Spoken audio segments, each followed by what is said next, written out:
Welcome my dear students to the chapter Gravitation.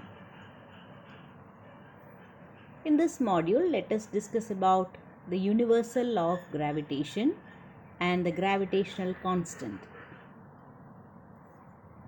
According to the universal law of gravitation, every object in the universe attracts every other object with a force directed along the line of centers for the two objects, that is proportional to the product of their masses and inversely proportional to the square of the separation between the two objects. Force of gravitation is given by F is equivalent to G m1 m2 divided by r square.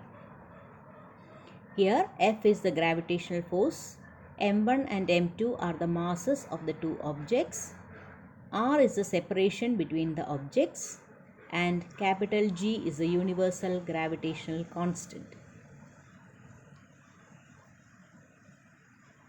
Since force is a vector quantity, vector F can be written as minus G m1 m2 divided by r12 square into unit vector r12.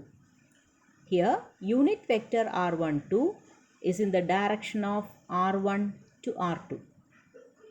The negative sign means that gravitational force is an attractive force.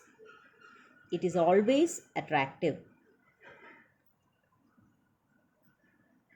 So R12 means it is the distance which is got by subtracting vector R1 minus vector R2, where R1 and R2 are the position vectors of masses m1 and m2 respectively.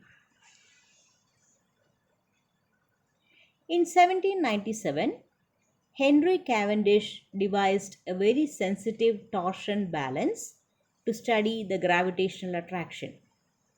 He was the first to observe gravity in the lab. He actually measured the force which existed between two known masses and used this data to calculate the proportionality constant capital G. And he found that capital G is equivalent to 6.67 into 10 raised to minus 11 Newton meter square per kilogram square. This was a torsional balance used by Cavendish, and he used two bigger masses of mass capital M and two smaller masses of mass small m in the balance. And these smaller masses were joined together by means of a rod of length capital L, and it was suspended at the center by means of a wire. Two bigger masses, each of mass capital M, are brought on either sides of the smaller masses of mass small m. And it was found that a coupled force acted between these two masses, which made the torsional balance to rotate.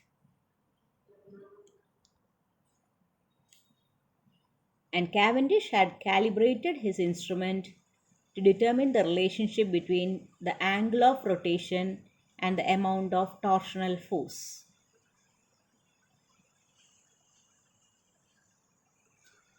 And we know these two masses attract by means of gravitational force. F is equivalent to G capital M small m divided by d square. If L is the length of the bar AB, then the torque arising out of F is F multiplied by L. As we had studied, torque is equivalent to force into distance. At equilibrium, this is equivalent to the restoring torque, and hence we can equate FL is equivalent to tau theta. Substituting for F as G capital M small m divided by d square and observing the value of theta, we will get the value of capital G.